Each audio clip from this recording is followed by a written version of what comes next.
Okay, we're going to be looking at a heat engine in our next class in the lab and analyzing how we can use a heat engine to do mechanical work.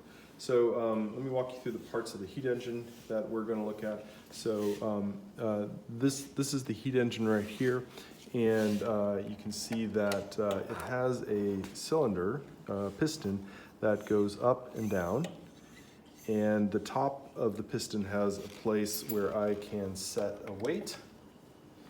And the job of the heat engine is to lift the weight from a lower place to a higher place. So as the piston expands and lifts the weight up, we'll be adding gravitational potential energy or mechanical energy to our disc. So the total operation of the heat engine will be starting in a lower place. We'll put our disc on, we'll move it to a higher place, and we'll take the disc off and then allow the heat engine to return to where it started. Now, how do we get the piston to expand and contract, or get the piston to move up and down? Well, we do it by having a fluid, a gas, in the piston that we do thermodynamic things to. So that piston in there, we can attach it to a hose. Come on. So the hose can be attached here. So I got the piston set sort of mid-level.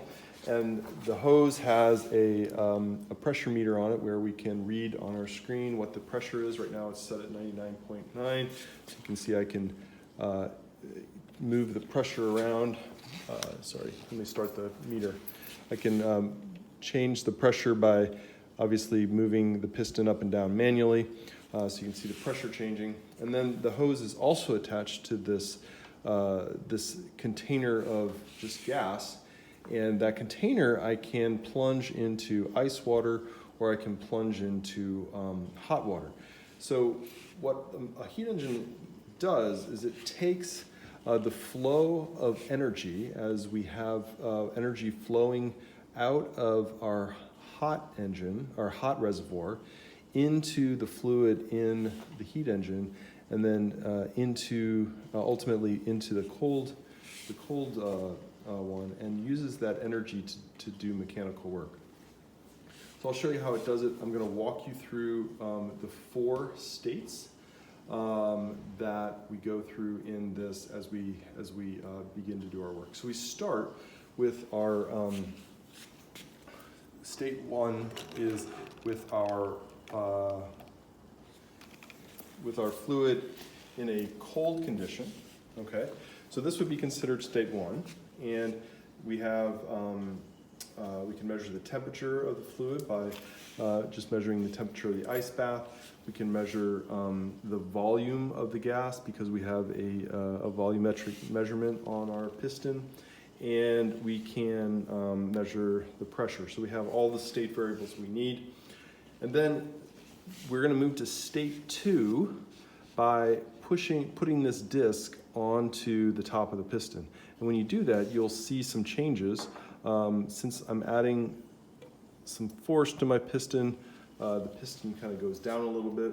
You can see the pressure changing. And then that would be considered state 2 once we sort of balance out there and everything kind of settles out. Now we're going to do the mechanical work and lift that disc up. So to move to state 3, we take our container and we put it into the hot reservoir. As you see, when that happened, the piston moved up, the pressure may have changed as well, but we lifted it up to a higher state, and once that gets done moving, we've done the mechanical work on that. So that would be state 3. And then finally, state 4 would be I'm going to remove the disc. And since I removed the disc, you can see that some things move around as well. So now I'm in state 4. I've lifted the disc up to the new height, I've taken it off, and I have done all the stages to get mechanical energy into the disc. Now I got to get the engine back to where it started. So we go from the hot reservoir, we plunge it back into the cold reservoir. As you can see, the machine begins to go back to where it was before at the beginning of the cycle. And now that we've completed the 4-stage cycle, we're back to state 1. And once we're in state 1 again, we can begin the cycle again. So again, state 1 to state 2 is placing the disc on there. State 2 to state 3 is moving over to the hot reservoir. That's state 3. So state 3 to state 4 is removing the disc. And then state 4 back to where we started, state 1. And there we go, we're back to where we started. So in that 4-step thermodynamic cycle, we are transferring energy into this disc as we lift it up, and we're adding gravitational potential energy.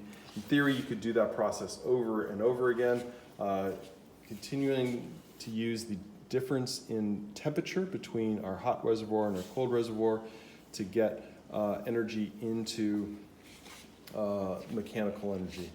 So that's what we're going to be using. We're going to analyze this heat engine for the whole thermodynamic cycle, calculate the energy that's done, energy transfers through heating and through work, and then also calculate how efficiently we've moved the energy mechanically into the disk.